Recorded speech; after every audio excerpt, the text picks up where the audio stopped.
الحمد للہ رب العالمین۔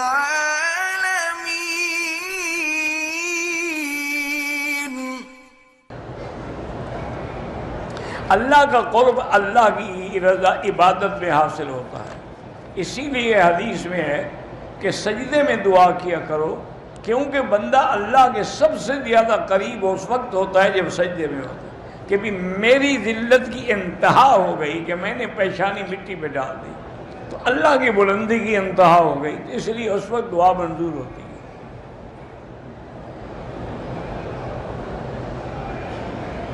کہتا ہے کہ رشتہ کرنا ہو تو لڑکی میں کیا دیکھا جائے؟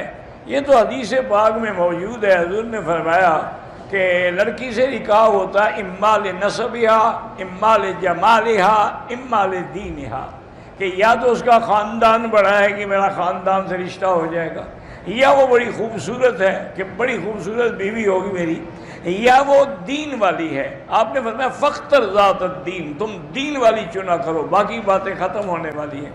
جمال تو کل بیماری ہو ختم ہو جائے، کیا کریں گے؟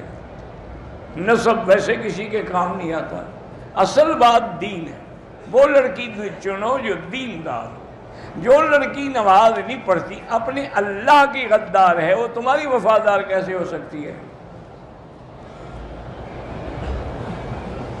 میرے بھائی کو کینسر کی تکلیف ہے، میرے بھائی میں نے کینسر کے لیے کئی دفعہ قرآن کی آیت اس میں بتلائی ہے درس میں، تو اب بھی انشاءاللہ وہ ساتھی اس کا کلپ الگ بنا کے دوبارہ اس کو شو کر دیں گے۔ لیس لہا من دون اللہ کاشفہ۔ میرا رشتہ ہوا ہے، نکاح نہیں ہوا۔ جب نکاح نہیں ہوا تو رشتہ کیا ہوا ہے تمہارا؟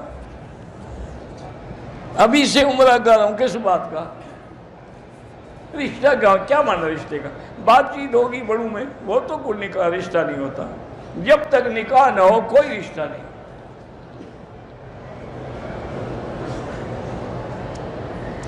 میری والدہ محترمہ کے سر میں درد ہے، ڈاکٹروں نے چیک کیا تو رپورٹ بھی کلیئر ہے، تو ہر نماز کے بعد ایک گلاس پانی پہ 7 دفعہ فاتحہ پڑھ کے دم کر کے اسے پلایا کریں۔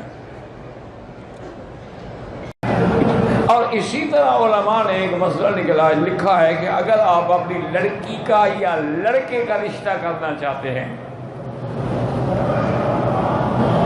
ان میں سب سے پہلی چیز یہ دیکھیں کہ کیا وہ نماز کا پابند ہے،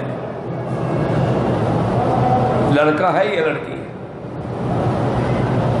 صرف یہ سب سے پہلے یہ دیکھیں کہ کیا وہ نماز کا پابند ہے، 5 وقت سے نماز مسجد میں پڑھتا ہے، کیونکہ جو آدمی 5 وقت نماز مسجد میں پڑھے، حضور نے فرمایا فَاشْهَدُوا لَهُ بِالْإِيمَانِ، اس کے ایمان کی گواہی دو کہ پکا مومن ہے۔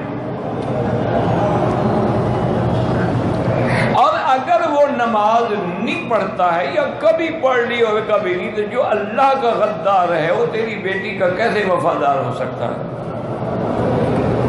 ہم ان چیزوں کا خیال نہیں کرتے۔